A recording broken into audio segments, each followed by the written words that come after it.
Thank you. Good morning, everyone. Delighted to be here. We did a similar session a year ago. In fact, Yoshinami-san and Stephen were on stage, so I was going to start by asking them what's changed in the last year in terms of AI at the workforce. But before I ask that question, I was going to just do a lightning round of what's your favorite use case in terms of your use of AI, either at work or home. Stephen, you were starting to tell me about a vacation in Italy. Yeah, so I'm looking forward to my vacation in Italy in December. And usually up till now, I'd use Expedia or something like that, and that did the heavy lifting for me on like flights and hotels. And I thought I'd use ChatGPT, and I was quite surprised that even in the short period of time of just a few months of how much it could do for me, and it had learned what my wife and I like, what kind of sites we like to see, what kind of hotels we like to stay at, what kind of airlines we like to travel on. And it came up with all of those suggestions. And the itinerary was customized towards me. And it only took me 10 minutes for me to come up with, it's quite a complex set of, I want to go to Florence and then I want to go to Rome and I don't have very much time. And I have to go and see my parents in the UK and I have to get back for some meetings in Japan.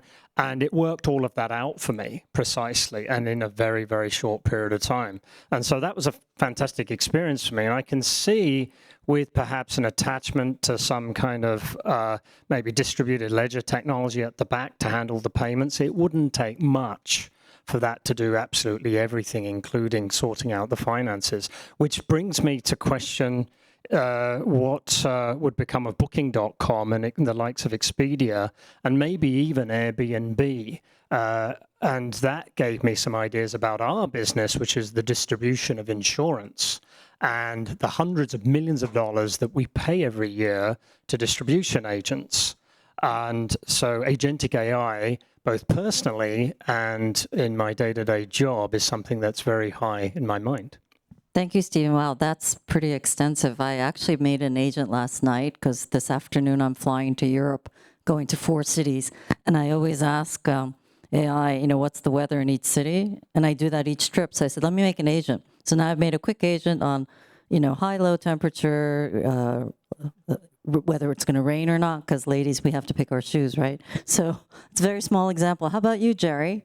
Your favorite top-of-mind AI use case? Yeah, it's kind of both personal and business. One of my habits, I like to organize myself. So I like to take a lot of voice memos when I'm walking, when I'm working out, when I'm visiting AEON stores, or when I'm visiting competitor stores. And what I've been doing is using AI to both summarize those notes, but then I can ask AI to break out the actual action points from those notes, then create emails to my staff on the follow-ups and the action points, and then lastly be able to translate that into Japanese. And I find that that's probably increased my, that used to always have to have my assistants to do that work, is to type my notes, type the email, then translate it, follow up on the action points. And then the next step is using AI to follow up on the emails that dictated the action points to the staff. So it could be anything related to our private brand, our store assortment, the use of AI in the stores, the store productivity, those kind of things. And then of course, the next step is in the workplace. I'll just spend a moment on my favorite one in the workplace. It's kind of our beginning journey at AEON toward hyper-personalization, where we have an AI app right now to support the marketing campaigns, where they used to have to manually determine their targets and the products and the messaging. Now we can use AI that can analyze the targets and by segmentation, customer segmentation, DNA, propensity to purchase, predicting churn rate. Then they can understand the products that we should offer in the marketing campaigns to each individual customer based upon their history, and we'll begin to use some unstructured data such as trending items and so forth. And then lastly, we're beginning to use generative AI to use large language models to actually craft the messaging for the marketing campaigns. And in the future, we hope to be able to individualize each message to each offer to each customer. And what I like to say is timing and relevancy is more important than points and discounts. And so that's what we're trying to get to with personalization. Thank you, Jerry. How about you, Yoshinami-san? In case of Fujitsu, we do a lot of debate within the managing executive directors. One of my biggest usage is preparing myself to speak with the CEO.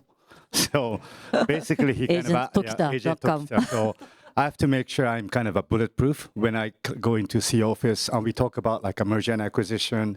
Do we have to spend $1 billion, $10 billion on this acquisition case? So he kind of asks me multiple questions, 10 years later, is this company going to be active or not? So that's something very difficult to answer, right? So I use a lot of Copilot research saying what's the synergy between this company and Fujitsu.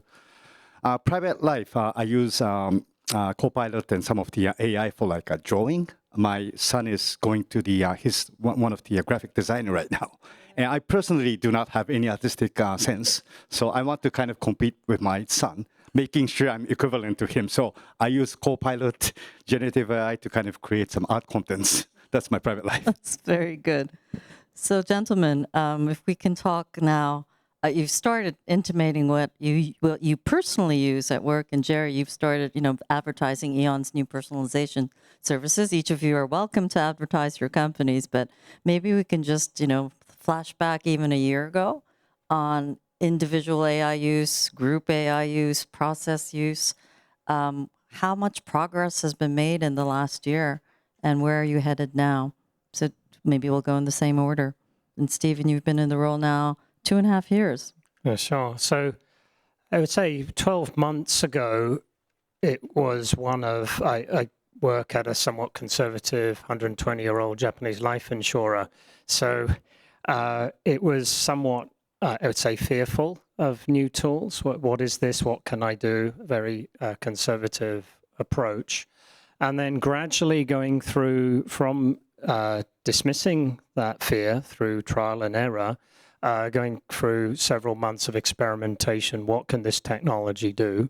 And one of the things that has surprised me is, and I've been in technology 40 years, so it shouldn't, but it's the speed with which the models have been improving.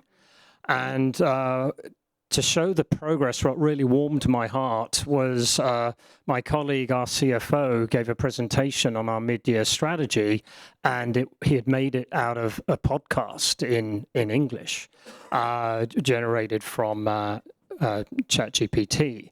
And I was just so proud of him because I didn't prompt him to do that. And I think moving from experimentation to what is now becoming embedded into people's minds as they think about their daily jobs, we are starting to see it drive productivity. Now, one of the things we're still working on is how do we measure those improvements in productivity rather than them just being anecdotes. But I can see that movement from trial and error to more embedded and taking for granted. Thank you, Stephen. I think we saw in the morning plenary from Jesper how fast this technology is indeed driving. And yet I saw some data, according to Copilot this morning, on how Japan is still slightly behind the world. I think KPMG says the world is using AI at 66%, Japan's 55%. My old firm BCG says 72 in the world, 50 in Japan. And yet I certainly feel there's a lot more usage than 50. But maybe, Jerry, you can reflect. A year ago versus today. I just took the job in March. March, yes. So Jerry's new in the so job. Not quite a year. But for you who don't know AEON's kind of complicated. We have 600,000 people spread across 300 companies in 14 Asian countries. So it's a little bit complicated organizationally. And so the chairman, who's eighth generation family, his interest was, what kind of company are we going to be 10 years from now? And the CEO, the president, Yoshida-san, his interest is, what's the 3-year ROI and the 3-year payback, and how are we going to invest? So I feel that we put together a pretty solid roadmap, that there's a common understanding within the group of utilizing the scale, building a common platform, common tools, common development. I think those things have gone very well. I think one thing,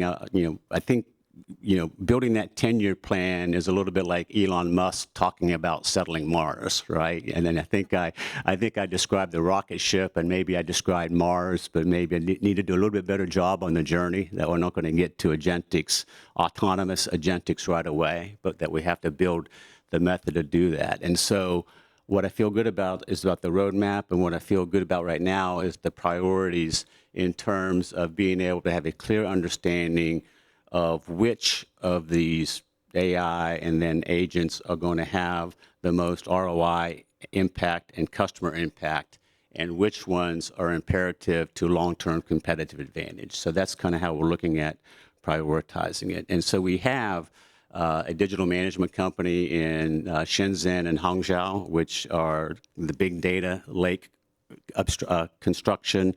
And then here in central Tokyo, we'll have the digital innovation company where we have our data scientists located. So we have a lot of POCs in AI that we're designing the KPIs. And then we have the AEON Smart Technology, which is the IT implementation group. So I think that we've made some pretty good progress in integrating the roadmap and the implementation steps. Yep. No, and I think comparing your two industries, when this all started, I suppose, in terms of generative AI, I've noticed that the financial services, insurance in particular, were very early to take on the AI challenge. It's probably because there's just so much data, but not enough information to act. Retail hasn't been that ahead of the game, but I would say it's catching up massively again because of the installed base of an incredible amount of information that's just sitting right inside the companies. So thank you both for sharing your stories. Now, Yoshinami-san, you've been at Fujitsu a while, and these last few years have been a very interesting transformation of Fujitsu itself, but also, how you engage with your customers too. Do you want to reflect a year ago versus now? So I think like 1 year ago was more like a trial phase. So like within Fujitsu, we were saying, the AI, probably it's going to happen, but it may not happen. So majority of the people thinking it's not for me. But if you think about the fact this next 5 to 10 years, especially Fujitsu is like a system integration. So we kind of support customer with the infusion or like implementation of systems. But you imagine like the Microsoft is saying that 23% headcount reduction using AI, coding is going to be gone, consultancy is going away. So there's an atmosphere within Fujitsu that you have to get into this AI world or we're going to vanish. So I think 12 months ago, people were like, especially our employees were like, let's wait and see because it's not for me. But now there's kind of a sense of urgency within Fujitsu. We need to change. We have to adopt AI much radically, especially the sense is coming from the Tokita because he sees a lot of advanced customer. They will never outsource intelligence, by the way. So that means system integration can be gone in next 5 to 10 years. So actually, we've been very active trying to leverage AI in many areas. So especially in the area of coding, like we have like over a few thousand systems in the public sector, even healthcare. So what we're trying to do is reduce headcount that is required for the maintenance. So I don't know how much we can reduce, but the aim of reducing a headcount is by 50% in next 12 months. So if Fujitsu can do this, we can kind of provide this type of technology to the outside customer, like providing not only the services, but giving the guidance on how to kind of leverage AI in actually striving efficacy in the coding area. So that's one area. I think more and more, again, not only AI infusion is going to be very important for Fujitsu, but also providing a solution that is accommodating AI. So ready to use AI on a very instant basis. So midterm-sized company, I think they cannot have data scientists like the big giants. So I think Fujitsu will play a major role in supporting those medium-sized companies in Japan moving forward. I kind of spoke a lot. No. Thank you. It's action-packed reflections. I think just to add to what you said, our data suggests that coding can be done much, much faster. It was our first AI product, GitHub, and yes, we also reduced production time by 50%. But what I find impressive is that our coders are happier using AI. The boring stuff gets done by AI, and the more interesting stuff is left for them. I think the transformation of the SI industry, it's a must-have for Japan. I think for those of you that are familiar with the space, this is the only country in the world where 70% of IT talent is outsourced.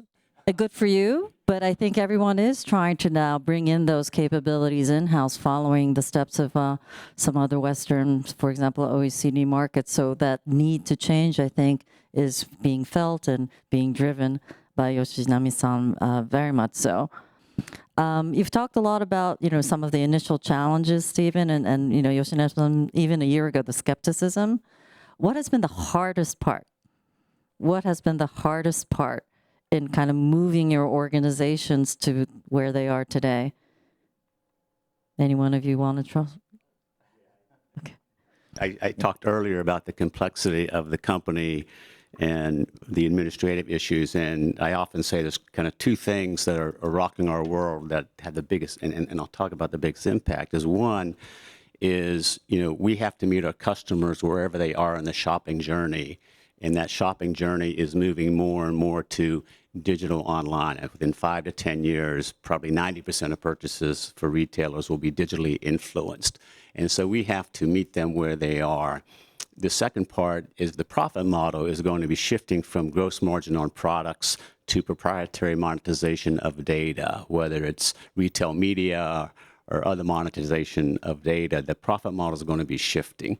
And that brings a big hurdle in two areas, Mickey. One is shifting that mindset allocation of investing CapEx into new malls, physical stores, supermarkets, and so forth, to investing more in vertical integration of technology, whether it's IT, supply chain, or AI. So that's a mindset shift that requires a budgeting shift, a capital allocation shift. And the last one is the HR shift. We operate in these functional silos. And in the future, we're going to have a different kind of HR model, one where we have end-to-end problem solvers and solution providers who are fluent in AI. Two is whether we have deep technology people who actually can create these things, create the models, manage the models, as well as put in place the right governance to control how these agents are formulated and how we monitor them. So we don't slow down, we don't bring AI back to human speed with over-governance, right? And the third one is the field people that need to use these things in their daily lives, and how do we reskill them so they at least are somewhat AI knowledgeable. So it totally is going to change the HR model, including in the field. Oh, totally agree. I think that is one of the biggest pain points I hear.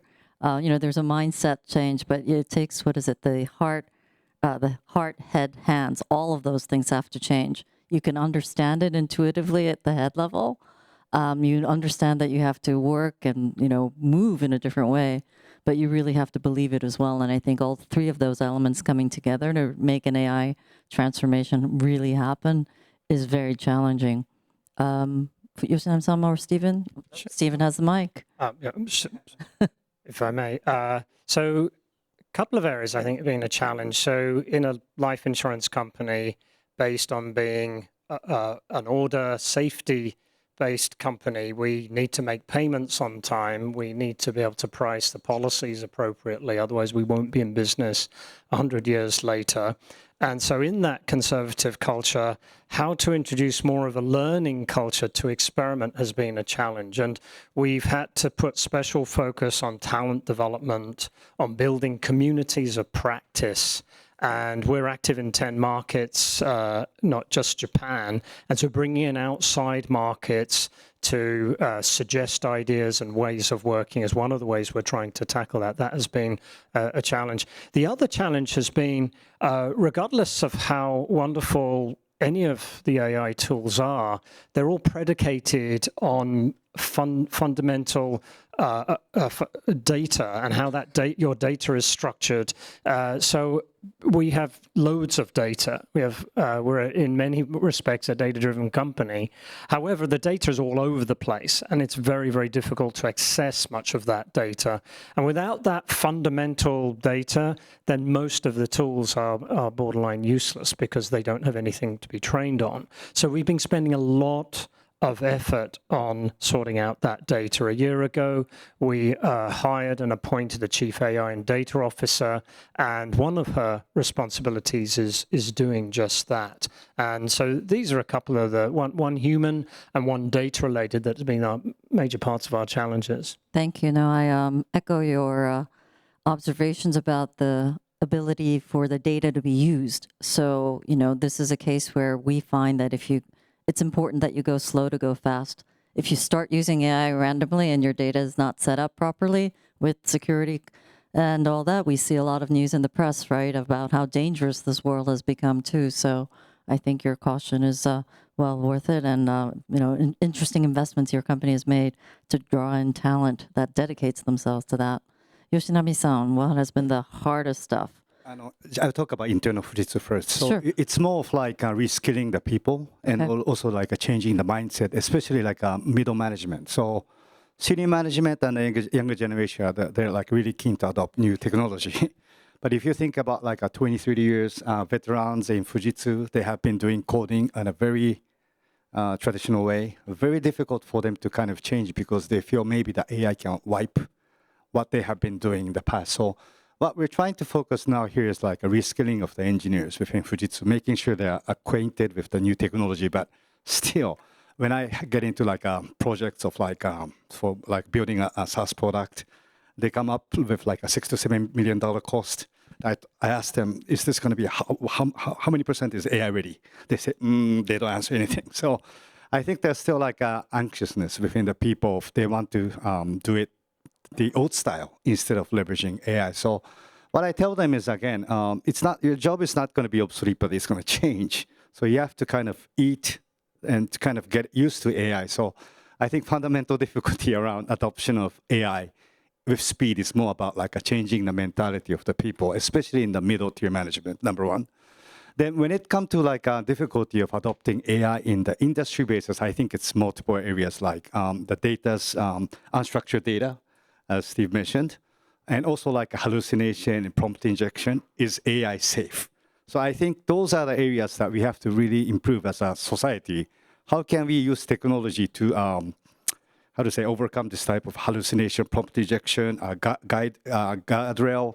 And also important thing is how can we build an ecosystem among customer and partners so that we can work hand in hand? Because agent is not going to be individual moving forward. It's going to be a mix of different agents talking to each other. Like Microsoft will have Microsoft agent, Fujitsu will have an agent, but A to A, agent to agent needs to have a common language, plus also like a guardrail that to minimize the hallucinations. So I think we have to build this type of a protocol moving forward. That's very important. No, thank you very much for your thoughts. I saw a survey, again, this morning, thanks to Copilot, that if you survey the world of workers, knowledge workers, about a third of them feel like, they're AI ready, but it's still only a third. But the big difference happens when they've taken more than 5 hours of coaching and training. So, playing around with yourself, good. Going to an online YouTube video, good. You can take Khan Academy courses, but this muscle of using the technology every day without fear, I think has proven, what companies can go faster or slower or what layers in the organization.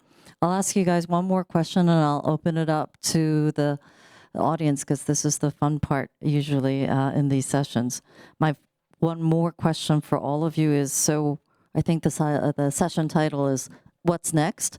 Many of you have already talked about next, but I don't know if you want to make a comment with a timeline. Is it, some of you have 10-year plans that you're working on, Jerry, and Stephen, you're talking about 3-year plans over and over again, and does that make sense? But I would say, I was asked this question actually on another panel the other day. They said, Mickey, you're Microsoft, you're using, AI a lot. We are. So they said, does that mean, for example, if you have 100 people, 5 years from now, you'll only have 2? So my response to that question was, no, I think I may still have 100 people, but I think my boss will tell me to do 10x revenues on that base. So that's the way I'm thinking about AI productivity. And our CEO, Satya, one of his explanations on what's about to change, if not already, is the distinction between knowledge workers and knowledge work. So, if we look at Japan, about a third of the workforce is the white-collar office worker, and the others are frontline workers. But if you focus on the knowledge workers, his distinction, I think, is very clever. The work itself can be leveraging AI and done faster than humans can. but the workers will fundamentally find different ways to deploy themselves. The jobs from 5 years from now don't yet exist. So it'll be interesting to see how the world evolves. But anyone want to take the future question? Stephen. So I'll respond in a couple of different ways. Going back to my illustration of me booking my holiday, I think you don't even need to look into the next 3 years. I think it will be sooner than that. Companies of the future will be, the successful companies of the future will be those that are agent ready. And what I mean by that is when I was searching and trying to do the hotel, pick my hotels in Rome, some of the data I got back was incomplete. And some data was more thorough. And it was the data that was more thorough that I was attracted to those hotels, and I expanded my research with them. So having your data ready to be accessed by AI agents. So thinking more of the AI agent experience, perhaps, even equally to the customer experience will be critical. And then finally, a comment on AI replacing humans. I think rather than AI replacing humans, it's rather humans needing to become more imaginative about how they think about things. I go back to the example of our CFO and him presenting the midterm plan in the form of an imaginative podcast.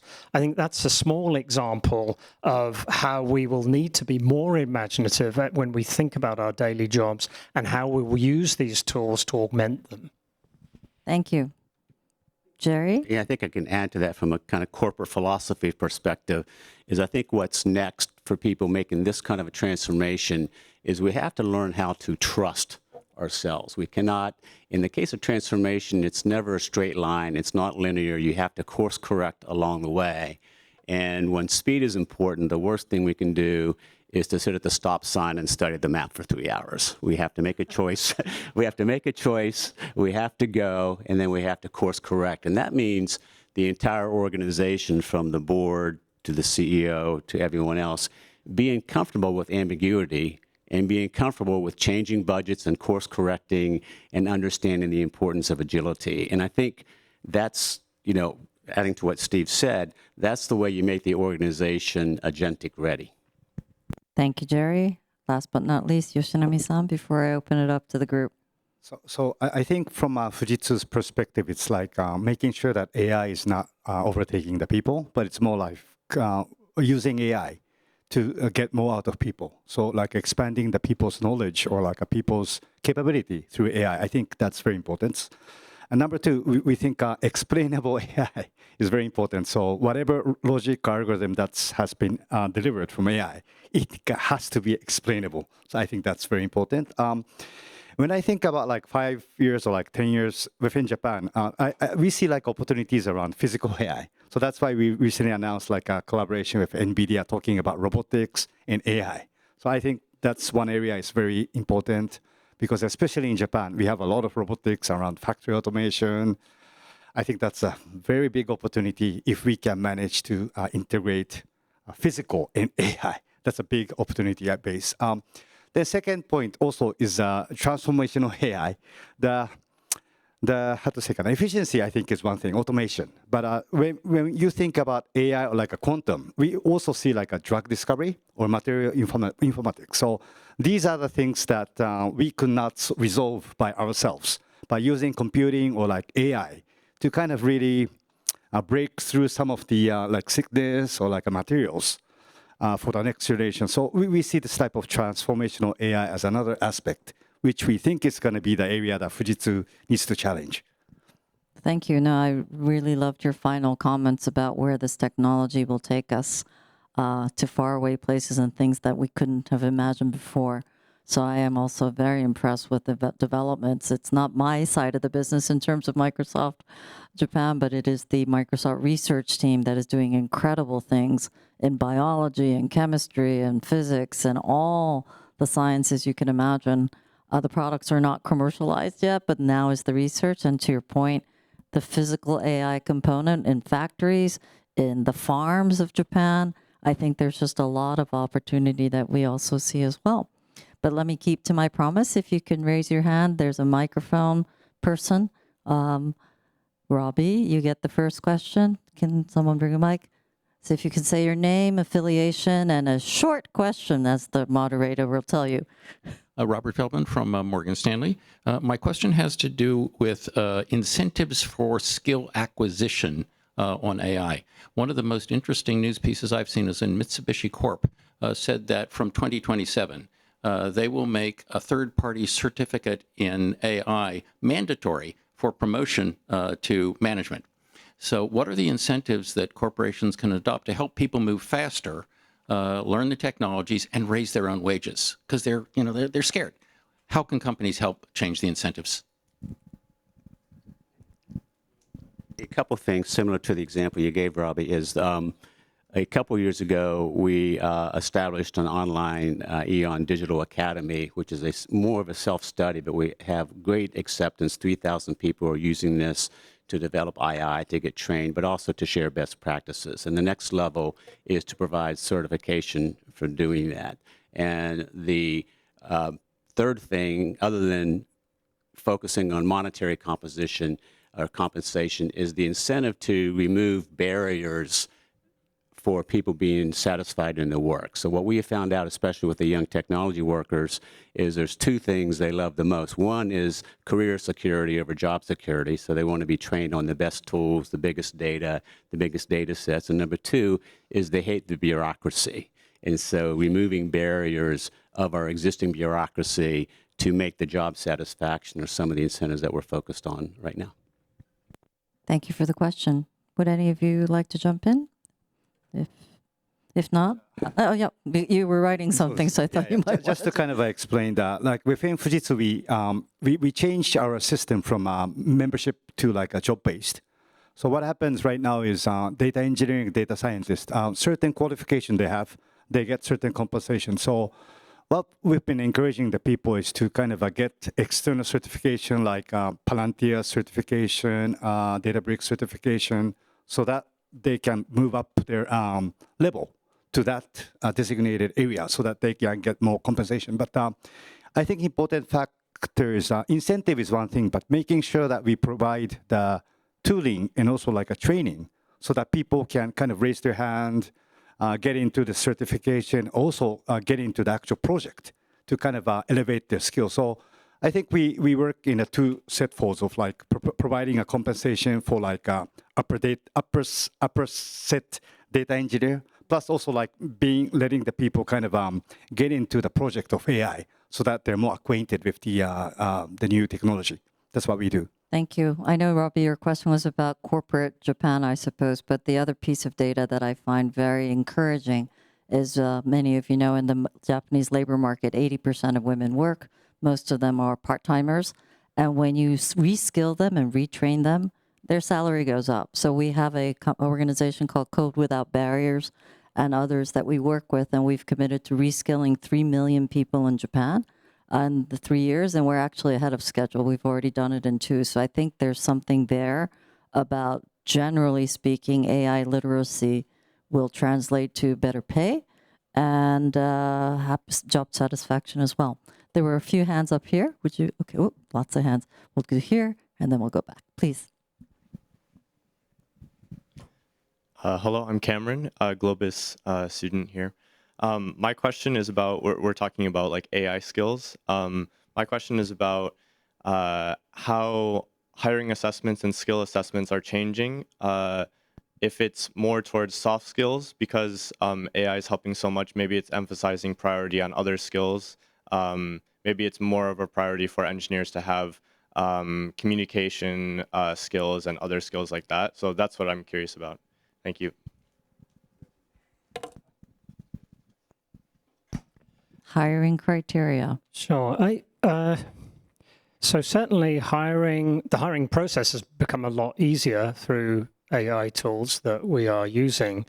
I don't know if it means that we are looking any more than we were already for more human skills, but I think some demonstration of curiosity, and as I mentioned a few minutes ago, imagination to reinvent your job, even much more so than before, because of the impact of AI to that job. And that includes the technical roles that we're hiring into, where, as Miki-san just mentioned, because of the introduction of these great coding tools, it's changing how we're coding software and delivering software.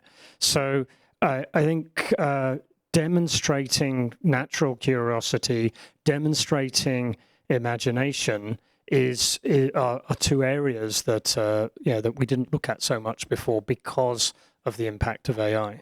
Thank you, Stephen. So, hi there, I'm Sinead. I'm with Fujitsu, so I won't address my question to Yoshinabe-san, but rather to Jerry and Stephen. We've heard a lot about how AI is driving productivity of the existing way of working, but do you have examples in insurance and retail where you're seeing new revenue streams and maybe new services that you're able to provide because you have AI available? I think Fujitsu has a value proposition for you too. It's a great question, so I have to be careful not to delve into non-public non-public information. But I think probably from a retail perspective, we have a tremendous amount of data that is not monetized, and to the point that we can use AI to both improve, integrate, and improve the quality of that data. We think that's very valuable to our suppliers because the way they're spending money today is very haphazard. A lot of it is for buying shelf space. A lot of it is mass media. And so I think the value of that first-party proprietary data is a treasure chest for companies like AEON. But it's not just the volume, it's the quality of it, being able to, for someone like Suntory or Coca-Cola to launch a new energy drink, if we can give them the exact segment that they want to reach and dramatically improve their conversion rates, that value goes up exponentially. Yes, Jerry did tell us that there were 1,800 drinks a year created in this market, so that would be helpful. Stephen, any comments? Similarly, yes, there are areas, many of which I can't unfortunately discuss in any kind of concrete terms. I would say particularly around improving the customer experience. If you've ever bought insurance or had the misfortune to have to actually do a claim, it was probably not a great set of experiences. And so the opportunity to deliver those experiences and remove the friction in a much more seamless manner, we think not only is that a benefit to us, but packaging that up in some way as a service could be a form of business for us. So we are actively exploring this. We have, in fact, even set up a new area called New Business and Internal Venture Building. And that area is actively exploring some examples like this. Thank you. The gentleman in the white shirt, and then we'll follow with this gentleman, and then you'll be next. So thank you for the great session. So I'm Taka from AstraZeneca. I'm leading Japan operations. We have been approached by so many different companies who are trying to help us with GenAI. So if I ask you, Jerry and Stefan, probably, is there any particular specific capability or some characteristic when you choose a partner, when you really develop the new solution with AI? If you have anything different from the past, that would be really great to learn. Thank you. This is a really great question. We're not in pharmaceutical, so retail is not nearly as complicated as probably what you're looking for. But from my perspective, is we have many, many, many external companies working with many, many different AEON group companies, which impairs our ability to have commonality to scale these solutions. So the two things we look for is our long-term data provisioning. What's it going to look like in 10 years? Is it going to be 20 times, 30 times? What kind of cloud platform should we have, and what are the economies of scale? So that's one point, is the platform solution providers. The second one is trying to settle on a 1, 2, or 3 common solution methodologies and languages so that we can have some repeatability and commonality across our companies, because we move people around a lot. So we want to be able to utilize the skills that they're developing. So we don't want to have 100 different types of AI solutions that are not repeatable. So we're trying to develop both our approach to platform partners and our approach to commonality in terms of solution providers. but that's because our business is not as complicated as yours. We probably don't need nearly as large of a large language model as maybe you do for your research products. Thank you. Stephen? So I'm sure similar to you, a day doesn't go by when another person is knocking on our door trying to sell something to us that's going to transform our business. So 99.9% of those I just put into the spam folder. The 0.1% is largely around areas where we can partner. We have significant amounts of data. We have significant amounts of data about the human condition. What are the components that lead to a person's good or bad health? Actually, thinking about it, there may be opportunities for JV. Yeah. So we don't want to give that information up. One of the differentiators with AI is the data we have will train that AI. So a third party selling you some AI will gain benefit from your data and then potentially sell that AI platform to one of your competitors. So we don't partner on that basis. We are building internal AI development capability, which we believe will be differentiating. So where we can differentiate, we are going to do it ourselves. We're never going to write our own large language model, so we'll pick one of the frontier models. And then we have extensive investments in startups. We're one of Japan's largest investors in startups. And so we take equity shares in companies that we think have great ideas, and we don't mind sharing our data in an appropriate manner with those kind of equity partners. So any upside, we will share in that in the future. So this is such a great question, and we have to be very, very careful because we are simply bombarded with so many solutions that look so fantastic and promise so much, but in the end can actually be dangerous in many ways. Thank you, gentlemen, for sharing your thoughts. Question here, and then the gentleman in the white shirt, and then hello. Hello, I'm Budi. I'm a student here, same as Cameron. So my question is, if I want to, so I will graduate. So what tech skill or skill I need to learn, and because it's changing so fast, maybe when I graduate it will be different. And how do you reskill big society? One more year? Yes, one more year. A year from now, what skills do you need to learn? Yep. Okay. Where's Hori sensei? It should be in your curriculum, but any advice for students? I get this asked of me often from my nieces and nephews mainly, who are about to graduate. And I think to say this particular technology or that particular technology would be a little naive. Rather to go back to more of the human condition and how can you best demonstrate how imaginative you are towards the uses of AI.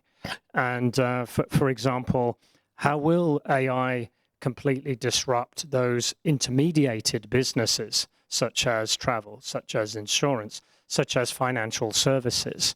And I think that is a skill which is so soft skills, basically. And how can you demonstrate the usage of AI rather than me pointing to particularly this set of technologies or that, because it will change from even week to week. I would agree with that, Steve. And even I, as a CEO of a tech company, would say that the tech is 10, 20, 30%. What changes companies are the people inside them right now. Now, who knows? Maybe it'll be robots 20 years from now. But since you're graduating next year, I think that's very good feedback. Oh, Jerry, please, Yeah, and well, then we'll go to the question in the back. On our October 1st, we had the welcoming orientation for our mid-year hires, about 1,000 people at AEON. I got this exact question, and my answer was very simple, is curiosity fuels the world. And so what we know today may not even be relevant 1 month, 2 months next year from now. So just keep being curious and open to ideas, and as Stephen mentioned, try to understand and visualize the impact of different solutions and technologies that are emerging. Thank you. The gentleman behind you, actually. No, sorry. I had committed a few moments ago. Hi, my name is Mike. I'm head of Japan for Jupiter Exchange, which is in the decentralized finance DeFi area. My question is about language barriers in AI, and perhaps AI solves this eventually, but prompting requires English language, and probably this is all coded in English, and then there's so much new information that comes out every day. Are Japanese people who don't really speak English or are not as comfortable inherently behind, or will AI put us at parity for when it comes to productivity with AI? Do you have a co-pilot license? Just kidding. We'll talk offline.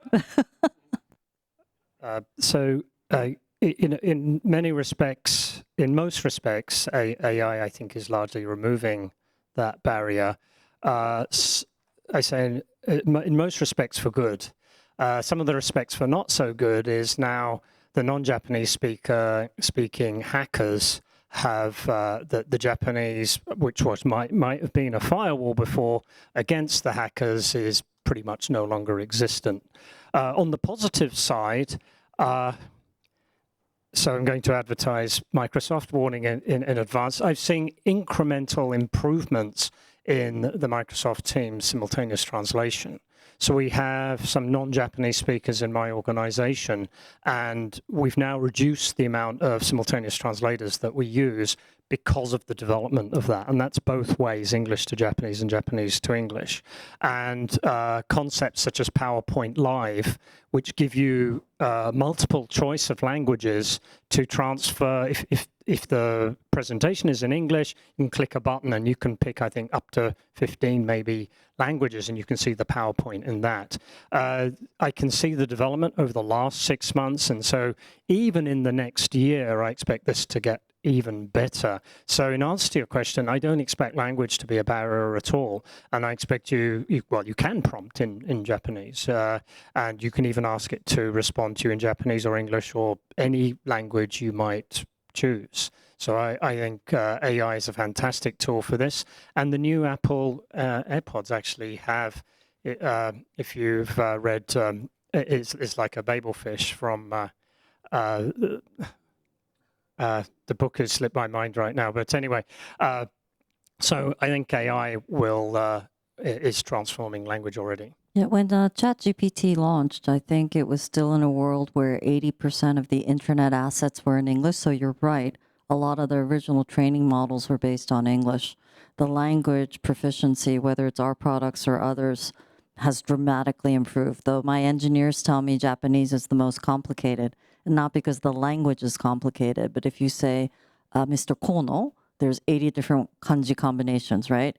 And Japanese people tend to talk like this, whereas Western speech goes like that.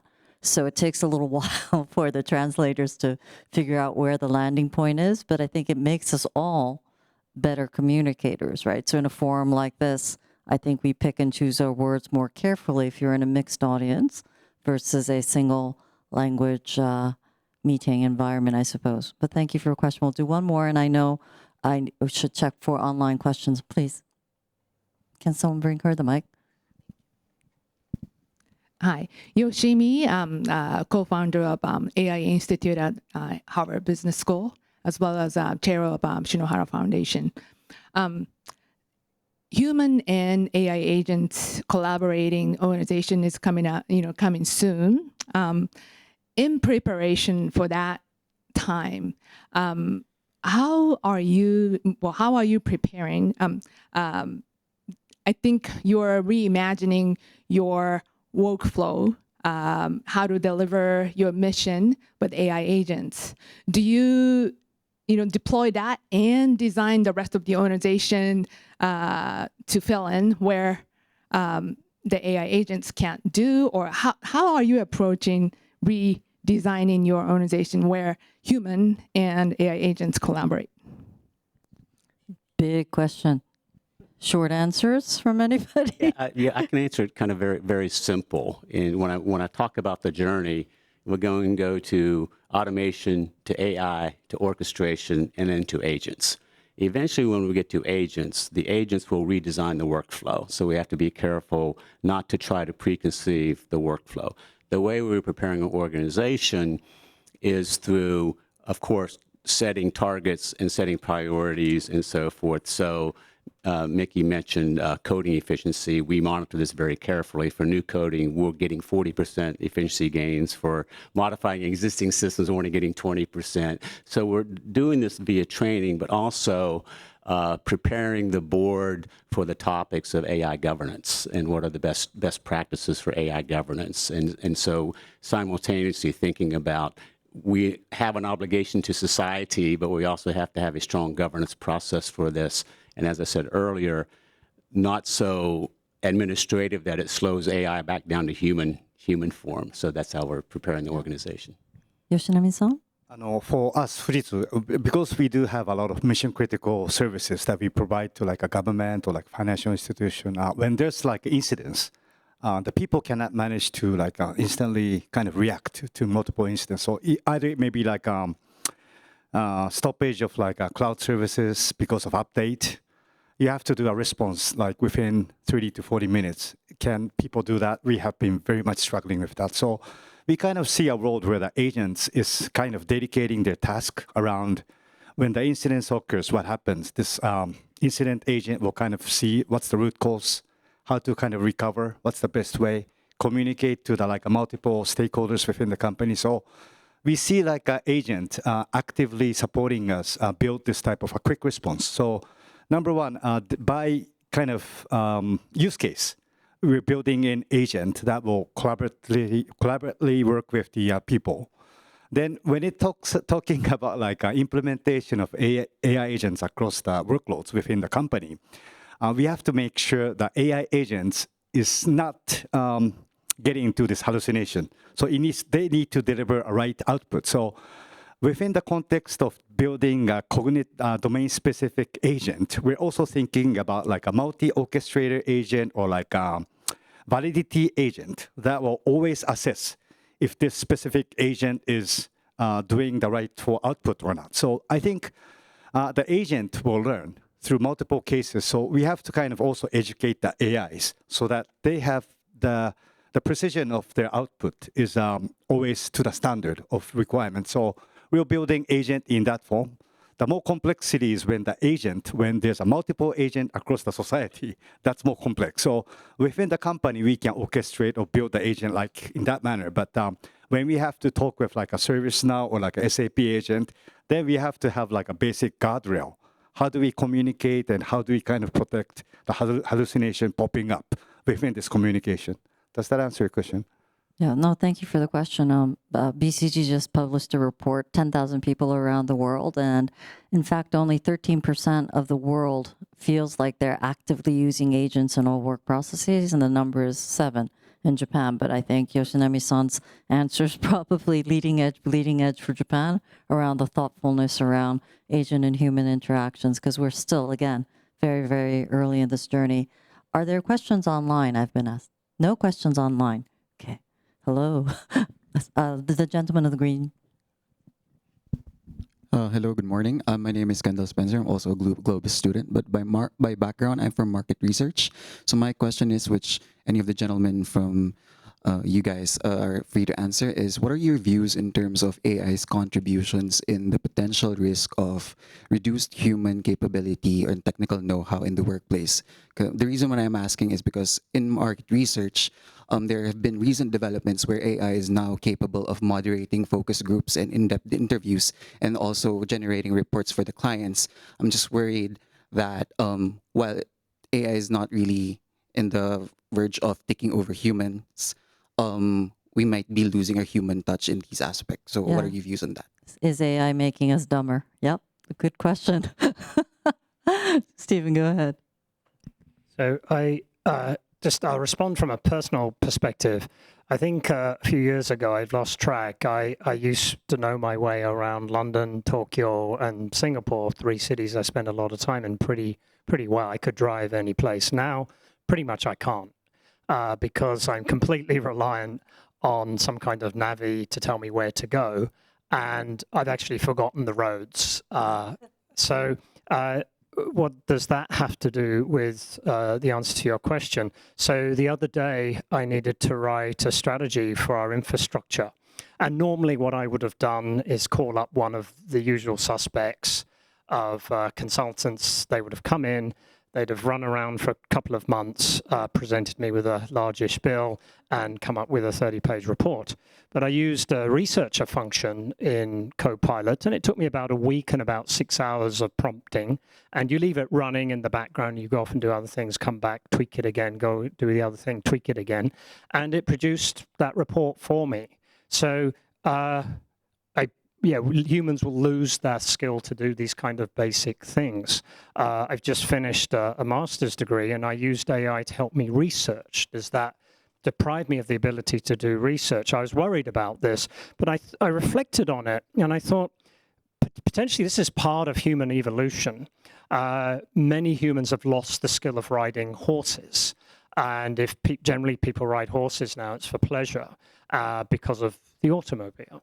And so on through history. If we can't evolve with the new technology, then how do we make progress? And how do we, maybe we define what it means to be human in different ways?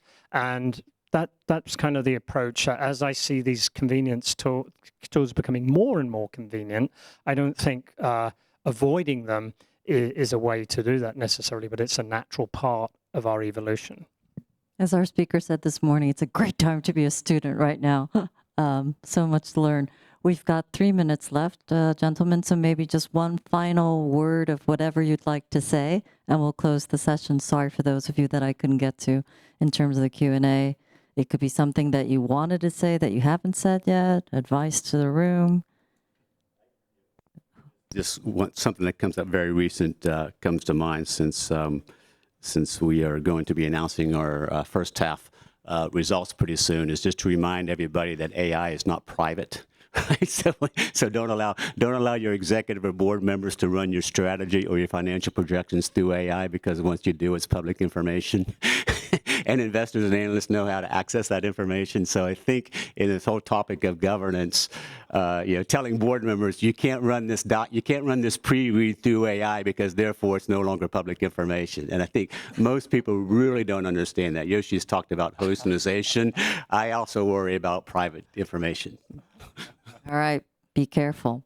All right, Yoshinami-san, and then Stephen will bring us to a close. My last comment, maybe to the students, is because I spent large time of my career from analog to digital. I was working for Sony.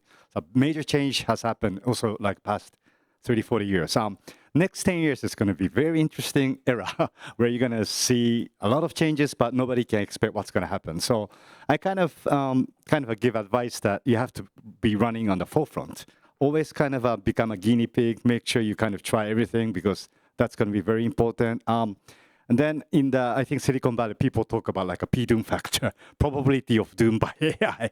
I see more of optimistic side, because the people cannot do everything by themselves, right? Aging population by 2050, there's a 40% reduction of labor force in Japan. How do we keep this infrastructure alive in Japan next 25 years? I cannot imagine if there's a labor force reduction of 40%, right? So technology should support, will take a vital role in making sure that they will support us, sustain the society. So I think my recommendation is that we use technology for the good of people, but don't think so much about it can jeopardize the many things. It will jeopardize, but it will probably take us to a different road. So I think stay tuned, make sure that you're in the forefront. That's my only advice.